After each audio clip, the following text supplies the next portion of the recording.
বিসমিল্লাহির রহমানির রহিম।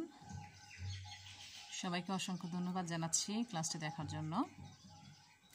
তো আজকে যে প্রশ্নটি সমাধান করব তা খুবই গুরুত্বপূর্ণ। প্রশ্নটি হলো, অণুবন্ধী অম্ল কি? উদাহরণ দাও, অথবা অণুবন্ধী অ্যাসিড ও ক্ষারক বলতে কি বুঝো? আমরা দেখতে পাচ্ছি যে প্রশ্নটি 11 এবং 18-তে এসেছে। তো এই প্রশ্নটি কিন্তু 24 পরীক্ষার্থীদের জন্য খুবই গুরুত্বপূর্ণ।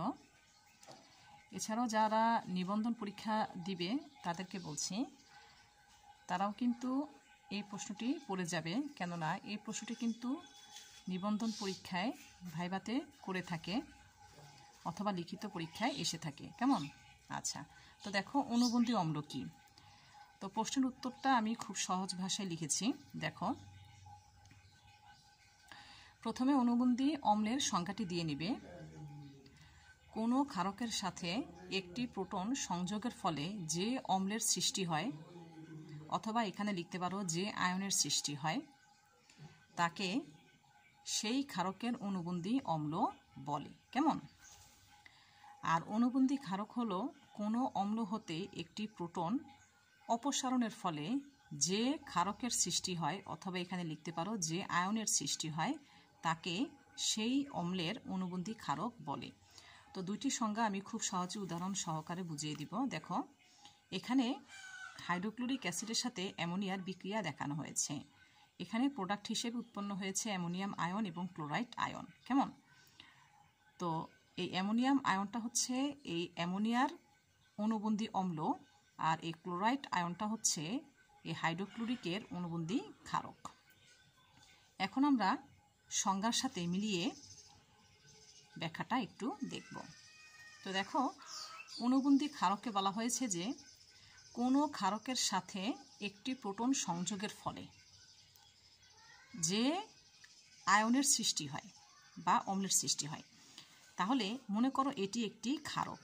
এই ক্ষারকের সাথে যদি একটি প্রোটন সংযুক্ত হয়, ঠিক আছে? প্রোটন মানে কি? Hydrogen ion.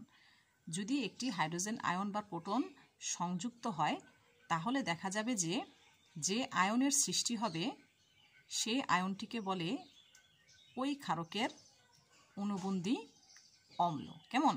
তো দেখো, এখানে অ্যামোনিয়াম আয়নটা মূলত এখানে সৃষ্টি হয়েছে। তাহলে আমরা বলতে পারি এই অ্যামোনিয়াম আয়নটা হলো এই ক্ষারকের, অর্থাৎ অ্যামোনিয়ার অণুবন্ধী অম্ল। ঠিক আছে? এখন এটাকে অণুবন্ধী অম্ল কেন আমরা বলবো? অম্ল মানেই হচ্ছে প্রোটনীয় মতবাদ অনুযায়ী যে সকল যৌগ বা আয়ন প্রোটন দানে সক্ষম। হ্যাঁ, যে সকল যৌগ বা আয়ন প্রোটন দানে সক্ষম তারাই হচ্ছে কি? অম্ল। তো দেখো, এখানে এই অ্যামোনিয়াম আয়নটা কিন্তু আবার একটা প্রোটন দানে সক্ষম। অ্যামোনিয়াম আয়ন থেকে যখন একটা প্রোটন অপসারিত হয়ে যায়, আমি একটু এখানে আবার দেখিয়ে দিচ্ছি। যেমন এই অ্যামোনিয়াম আয়ন হতে যদি একটি প্রোটন অপসারিত হয়, হ্যাঁ, তাহলে কিন্তু সে আবার কি? অ্যামোনিয়াতে পরিণত হয়ে যায়। অর্থাৎ এই অ্যামোনিয়াম আয়নটা একটি প্রোটন দানে সক্ষম একটি আয়ন। এ কারণে এটি কি? অম্ল হিসেবে আবার কাজ করে। ঠিক আছে? এজন্য এটাকে আমরা অণুবন্ধী অম্ল বলছি। আচ্ছা, এখন দেখো এটাকে কেন আমরা অণুবন্ধী ক্ষারক বলছি। মেন কথা হচ্ছে ক্ষারক কেন এখন আমরা বলছি। তো প্রোটনীয় মতবাদ অনুযায়ী ক্ষারক মানে হচ্ছে যে সকল যৌগ বা আয়ন প্রোটন গ্রহণে সক্ষম। প্রোটন গ্রহণে সক্ষম তাদেরকে বলে অণুবন্ধী, তাদেরকে বলে ক্ষারক। এখন দেখো, এই ক্লোরাইড আয়নটা যদি একটা প্রোটন গ্রহণ করে, তাই না? একটা প্রোটন গ্রহণ করে, তাহলে সে কি হবে? হাইড্রোক্লোরাইডে আবার পরিণত হয়ে যাবে। অর্থাৎ এই ক্লোরাইড আয়ন একটা প্রোটনে কি? একটা প্রোটন গ্রহণে সক্ষম, তাই না? তাহলে এই ক্লোরাইড আয়নটি একটি প্রোটন গ্রহণে সক্ষম হওয়ার কারণে এটিকে আমরা মূলত ক্ষারক বলছি। ঠিক আছে? তো আশা করছি তোমরা বুঝতে পেরেছ। তাহলে এই যে এখানে আমরা লিখে দিব যে এখানে অ্যামোনিয়াম আয়নকে এই অ্যামোনিয়া ক্ষারকের অণুবন্ধী অম্ল বলে। এর কারণ হলো এই অ্যামোনিয়াম আয়নটা প্রোটন দাতা হিসেবে কাজ করে। ঠিক আছে? প্রোটন দাতা হিসেবে কাজ করে বা করতে পারে।